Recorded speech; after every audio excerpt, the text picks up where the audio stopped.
لو محفظتك الاستثمارية نزلت بنسبة 10%، يا ترى محتاج تكسب كام علشان تعوض الخسارة دي وترجع بس لنقطة الصفر؟ لو كانت إجابتك هي 10%، فأنت كده محتاج تراجع أساسياتك الرياضية. أما بقى لو كانت إجابتك زي ما معظم الناس هتقول هي 11.11%، فخلينا أصدمك وأقولك إنك برضه بتخدع نفسك، لأنك ببساطة شديدة أنت كده بتحسبها على الورق مش في أرض الواقع. في حلقة النهاردة هنكشف مع بعض وهم ما يسمى بنقطة التعادل، وهثبت لك وبالدليل ان تعويض الخسارة في اسواق المال بيحتاج مجهود اضعاف ما كنت متخيل، ده لو فرضنا انك نجحت فعلا في تعويض الخسارة دي.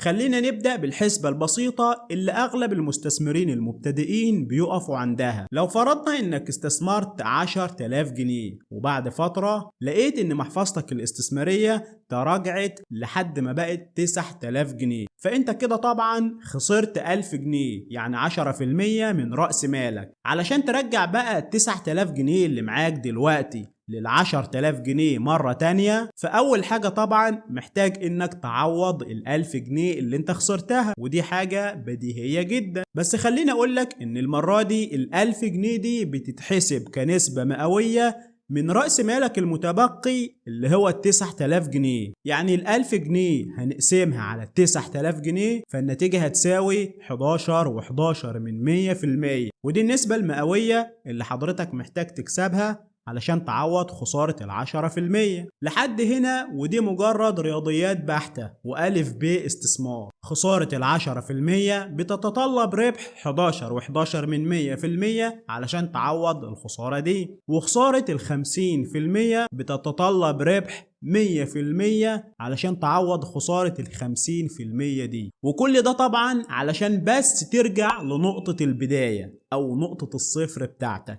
لكن هل هي دي فعلا الحقيقة الكاملة؟ أكيد لأ طبعا، لأن في عالم الاستثمار ما ينفعش إننا نكتفي بالأرقام الظاهرة أو بالنتائج السطحية فقط، لكن لازم نبص للموضوع من كل الأبعاد ونحلله من جميع الزوايا.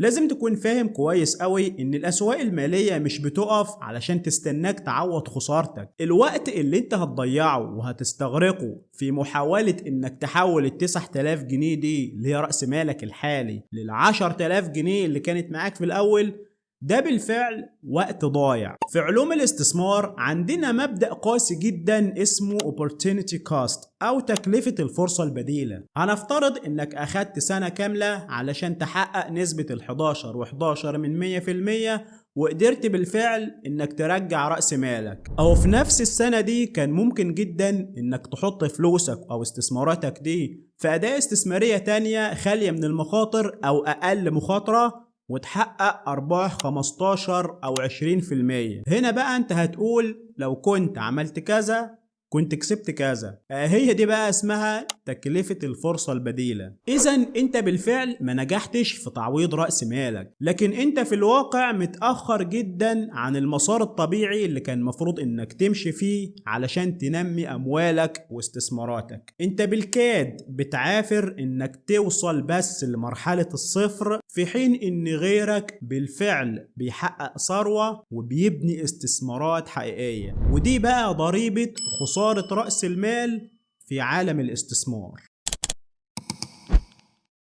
تعالوا بقى للكارثة الأكبر وهي التضخم. أنت بتعامل ال10,000 جنيه اللي كانت معاك دي على أساس إنها رقم ثابت القيمة، ودي أكبر كارثة. ال10,000 جنيه اللي أنت استرديتها بعد سنة دي اللي كانت رأس مالك في الأول أكيد فقدت جزء من قوتها الشرائية. فلو افترضنا ان معدل التضخم في السنة دي تحديدا كان مثلا 20%، ده معناه ان ال10,000 جنيه اللي حضرتك استرديتها بعد سنة دي تعادل فقط 8,000 جنيه من حيث القوة الشرائية. معنى كده ان كان من المفروض علشان تحافظ على نفس القوة الشرائية لفلوسك فانت ما كنتش محتاج انك ترجع رأس مالك ل10,000 جنيه زي ما كان، لا، انت كنت محتاج رأس مالك يوصل فعلا ل 12,000 جنيه، ده بس علشان تعادل القوة الشرائية اللي كانت معاك من سنة. ولما نيجي نحسبها بقى الحسبة الصحيحة، فانت علشان تحول ال 9000 جنيه اللي هي رأس مالك الحالي المتبقي معاك ل 12,000 جنيه، فانت محتاج تكسب 33.3%، مش بس 11.11% زي ما كنت فاكر.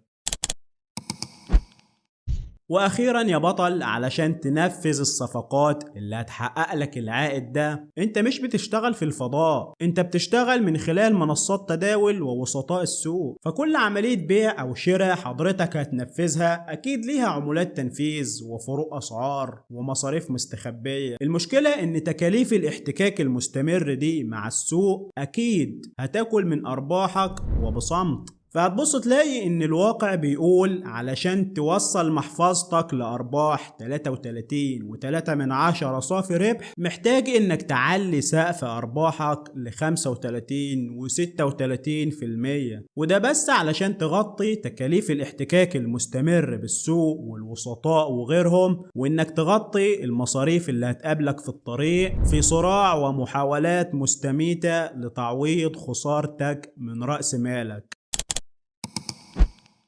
تعال بقى اديك الخلاصة واقوى نصيحة ممكن تسمعها في عالم الاستثمار كله، ورغم بساطتها الا انها فعلا تعتبر هي رمانة الميزان. لان الحفاظ على رأس المال من التآكل ده مش مجرد نصيحة عادية، ده يعتبر مسألة حياة او موت بالنسبة لمحفظتك الاستثمارية. التعويض يا صديقي مش مجرد مسألة بسيطة او حسبة بسيطة هتحسبها على الآلة الحاسبة وخلاص، لا طبعا. لكن التعويض ده خاصة في رأس المال يعتبر معركة شرسة ضد الزمن وضد التضخم وخسارتك لفرص بديلة ورسوم التداول ومصاريف الاحتكاك بالسوق وليلة طويلة. وما تنساش طبعا ضغوطك النفسية، لانك ممكن بدل ما تعوض تخسر تاني. علشان كده قبل اي شيء وقبل ما تفكر تدخل في اي استثمار او تسمع نصيحة من اي حد واولهم انا، لازم تحسب مخاطرتك بدقة شديدة جدا قبل ما تفكر انك تدخل اي صفقة مهما كانت المغريات. لان الخروج من الصفقة دي خسران لا قدر الله ده هيكلفك